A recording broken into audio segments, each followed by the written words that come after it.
I sensed something was off. The second I opened the cabin door, not because of the silence that was expected. Snow blanketed the world in quiet. It was the absence of me that struck me. No boots by the door, no photo of us on the mantel. The leather chair I had picked out had vanished, replaced by something bland and forgettable. Then I found the documents in the office drawer, a file labeled Property. Everything was different. Reprinted, reorganized, renamed. My name had been removed cleanly. On the updated papers, only her maiden name and her parents' names remained. We just made a few updates, her father said when I confronted him, sipping his coffee like we were making small talk on trash day. She smiled beside him. It's still family land, she said, sweet like venom. I walked out before I said something I'd regret. Drove 4 hours down that icy mountain with the heat in the car, refusing to work, and my stomach in knots. That night I didn't sleep.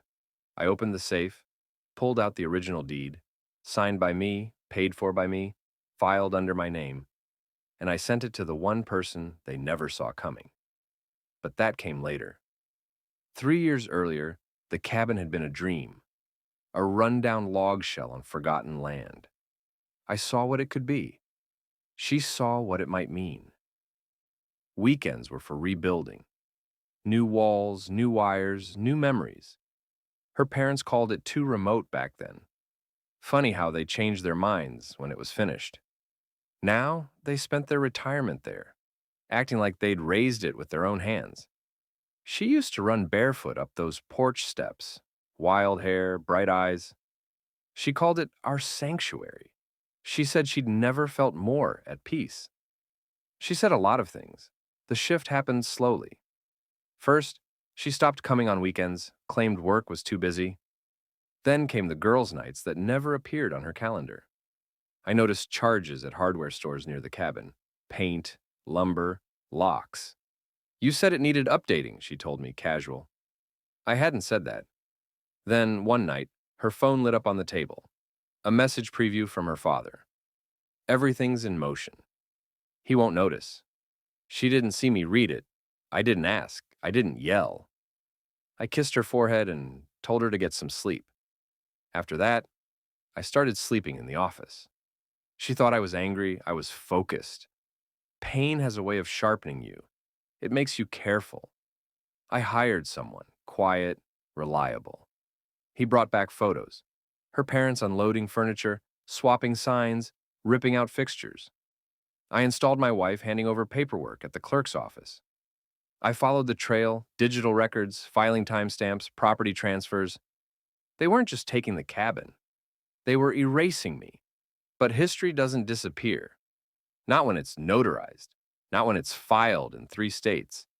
Not when the original deed still carries my signature, my ID, my investment. They thought I was sentimental. They forgot I was methodical. I labeled every copy. I timestamped everything. Then I waited. The tip I sent was anonymous, just enough to raise interest. A routine audit caught the discrepancies right on cue. After that, I mailed the full file to her aunt, a retired real estate lawyer who despised her brother, my wife's father. They underestimated her too. She went nuclear, filed a complaint, requested an inquiry. Her name alone brought everything to a halt. The cabin's legal status was frozen, pending investigation. That's when I planned a dinner. We met at a quiet steakhouse. I reserved the private room. Wore the same suit I wore when I first signed the deed. Petty maybe, but satisfying. Her parents arrived, smug. My wife showed up late, dramatic as always. I placed a file on the table. My name was never off the title, I said. You forged new records, filed them under a fake trust. But public records don't lie, and neither does the person I sent them to. Her father reached for the folder. I didn't let it go. I've filed a lawsuit. Fraud, theft, conspiracy. You'll burn through your pensions and legal fees before the seized trial. He looked at her. She looked at me. I was already standing. They're still fighting it. Last I heard, they were trying to mortgage their house to stay afloat. Her aunt's deposition shredded their timeline. The judge called it a calculated attempt to dispossess the legal owner. I sat in the back row of a hearing, silent, still. She didn't say a word, just stared at the floor, hands trembling. After the ruling, I didn't smile, I didn't speak. I walked outside into the cold, took a long breath, and drove up the mountain. The cabin was locked, but I still had the key. Inside, the leather chair was there, under a tarp, untouched. I poured a drink, stood by the window, and watched the snow fall. You don't always have to raise your voice to be heard. Sometimes silence backed by proof is louder than any argument. They took my trust, my time, tried to take my home, so I took everything else. And now when she says it's still family property, she's right. Cheating Secrets podcasts like me